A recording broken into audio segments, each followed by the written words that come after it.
CS मित्र channel में आपका स्वागत है। दोस्तों, हिस्ट्री की टॉप 10 सीरीज चल रही है और इसमें आज का टॉपिक है दिल्ली सल्तनत टॉप 10 5। दिल्ली सल्तनत पर टॉप 10 1, टॉप 10 2, टॉप 10 3 और टॉप 10 4 ये चारों वीडियो हम पहले ही बना चुके हैं, आप इसको देख सकते हैं। चलिए शुरू करते हैं आज टॉप 10 5। पहला प्रश्न है, चौगान खेलते समय घोड़े से गिरने के दौरान दिल्ली सल्तनत के किस शासक की मृत्यु हुई थी? चौगान खेलते समय घोड़े से गिरने के दौरान जो चोटें लगी उससे दिल्ली सल्तनत के जिस सुल्तान की मृत्यु हुई थी उसका नाम है कुतुबुद्दीन ऐबक। कुतुबुद्दीन ऐबक गुलाम वंश का संस्थापक माना जाता है और इनकी मृत्यु चौगान खेलते समय घोड़े से गिरने के दौरान हुई थी। दोस्तों, चौगान वर्तमान में जो खेल एक पोलो है उसी के समान एक खेल था और इसमें घुड़सवार लोग खेलते थे आपस में। पोलो में वर्तमान में एक टीम में 4 सदस्य होते हैं और वो घोड़े पे सवार होकर खेलते हैं। तो जो चौगान है उसे विश्व के सबसे पुराने टीम स्पोर्ट्स में से एक माना जाता है। इसे शाही खेल भी कहते हैं और जब ऐबक की मृत्यु हो गई तो उसको लाहौर में ही दफना दिया गया था, क्योंकि ऐबक के समय दिल्ली सल्तनत की राजधानी लाहौर ही थी, या यूं कहें सल्तनत की राजधानी लाहौर थी। अगला प्रश्न है, दिल्ली का वह प्रथम सुल्तान कौन था जिसने नियमित सिक्के जारी किए तथा दिल्ली को अपने साम्राज्य की राजधानी घोषित किया? इसका उत्तर है इल्तुतमिश। इल्तुतमिश ही वह प्रथम सुल्तान था जिसने दिल्ली सल्तनत में नियमित सिक्के जारी किए। वास्तव में कुतुबुद्दीन ऐबक का समय तो बहुत ही कम था, 1206 से 1210 ईस्वी तक ही वह रह पाया। 1210 ईस्वी में उसकी मृत्यु हो गई। इसके पश्चात इल्तुतमिश शासन में आया और इसने कई महत्वपूर्ण काम किए और वास्तविक रूप से दिल्ली सल्तनत को स्थापित किया। इसने भारत में सर्वप्रथम शुद्ध अरबी सिक्के चलाए, जिनमें चांदी का टंका जो कि 175 ग्रेन का था और तांबे का जीतल, ये दोनों प्रसिद्ध हैं। सिक्कों पर टकसाल का नाम लिखवाने की परंपरा भी इन्होंने शुरू करी, यानी जिस जगह पर उनकी ढलाई हुई है उस केंद्र का नाम।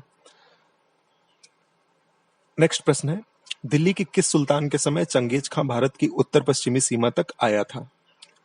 तो इल्तुतमिश के समय चंगेज खां भारत की उत्तर पश्चिमी सीमा तक आया था। दोस्तों, हम सभी जानते हैं कि चंगेज खां एक बहुत ही विश्व प्रसिद्ध मंगोल आक्रमणकारी था और चंगेज खां के आक्रमण से हर कोई भयभीत रहता था। तो चंगेज खां के आने का कारण यह था कि जब उसने ख्वारिज्म पर अटैक किया और वहां पर ख्वारिज्म का जो शहजादा था जलालुद्दीन मंगबरनी, वो वहां से बचने के लिए भागा और भारत की सिंधु घाटी पर वह पहुंचा। उसका पीछा करते करते मंगोल आक्रमणकारी भी आए, चंगेज खां भी आए।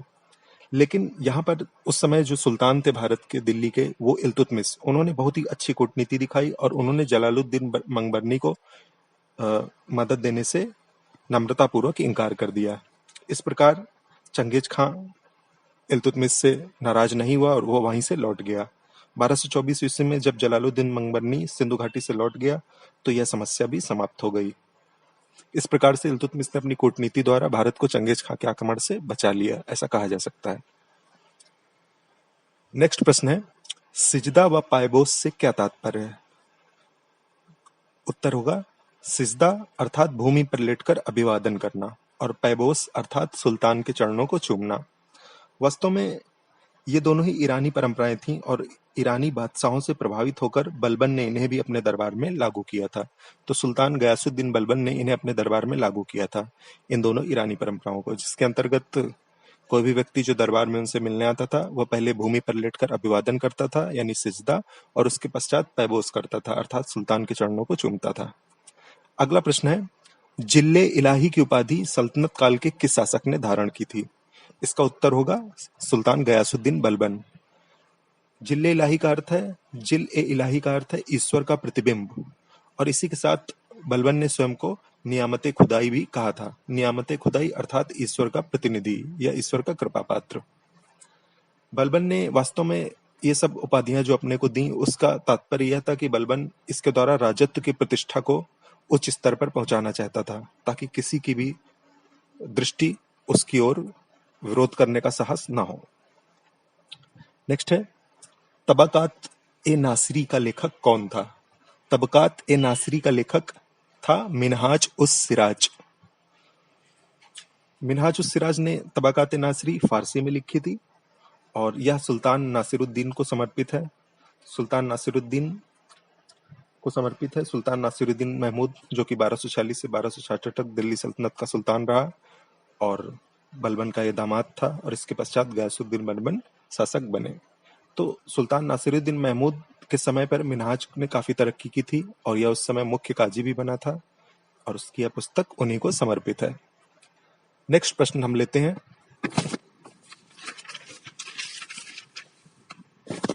अलाई दरवाजा का निर्माण किस सुल्तान ने करवाया था? अलाई दरवाजा का निर्माण किस सुल्तान ने करवाया? इसका उत्तर होगा अलाउद्दीन खिलजी।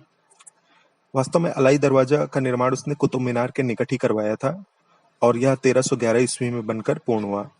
अलाई दरवाजा लाल पत्थरों और संगमरमर के प्रयोग से बना है। नेक्स्ट लेते हैं। अमीर खुसरो ने किसके विकास में अग्रगामी की भूमिका निभाई थी?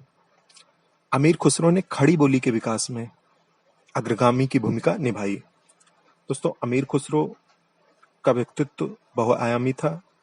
वह साहित्यकार, म्यूजिशियन, सूफी संत इत्यादि के निकट थे और अमीर खुसरो ने 7 सुल्तानों का शासनकाल देखा। पहले वह बलबन के पुत्र मोहम्मद की सेवा में थे और उसकी मृत्यु के पश्चात यह सुल्तान बलबन, फिर कैकुबाद, जलालुद्दीन खिलजी, अलाउद्दीन खिलजी, मुबारक शाह खिलजी, गयासुद्दीन तुगलक और अंत में मोहम्मद बिन तुगलक के शासनकाल इन्होंने देखा। यह सूफी संत निजामुद्दीन औलिया के शिष्य माने जाते हैं। इनकी कुछ प्रमुख कृतियों को भी हम देख लेते हैं क्योंकि अक्सर पूछी जाती हैं। मिफ्ता उल फुतूह, दूसरी है खजाइन उल फुतूह, तीसरी है आशिका, चौथी है नूह सिपहर और एक अन्य है तुगलक नामा। अमीर खुसरो को तूती ए हिंद भी कहा गया। नेक्स्ट प्रश्न लेते हैं। सल्तनत काल में सैयद वंश का अंतिम शासक कौन था? सल्तनत काल में सैयद वंश का अंतिम शासक जो था वह था अलाउद्दीन आलम शाह। अलाउद्दीन आलम शाह सैयद वंश का अंतिम शासक था और इसके अपने वजीर हमीद खां से अनबन हो गई थी और विभिन्न कारणों से इसने स्वेच्छापूर्वक गद्दी का त्याग कर दिया गया था और यह बदायूं चला गया था। इसके पश्चात बहलोल लोदी ने लोदी वंश की स्थापना करी थी। आज का आखिरी प्रश्न है टॉप 10 का। घाघरा का युद्ध किनके बीच लड़ा गया? इसका उत्तर होगा मई 1529 में घाघरा का युद्ध बाबर व महमूद लोदी और अफगानों की संयुक्त सेना के बीच लड़ा गया था। यानी एक और बाबर थे और उनकी सेना थी, दूसरी ओर महमूद लोदी और बिहार व बंगाल के अफगानों की अन्य संयुक्त सेना थी जिसमें कि बाबर विजयी हुआ। इसी के साथ आज का टॉपिक समाप्त होता है। दोस्तों, ये वीडियो आपको कैसा लगा हमें जरूर बताएं और हमें लाइक करें, शेयर करें और सब्सक्राइब करें। धन्यवाद।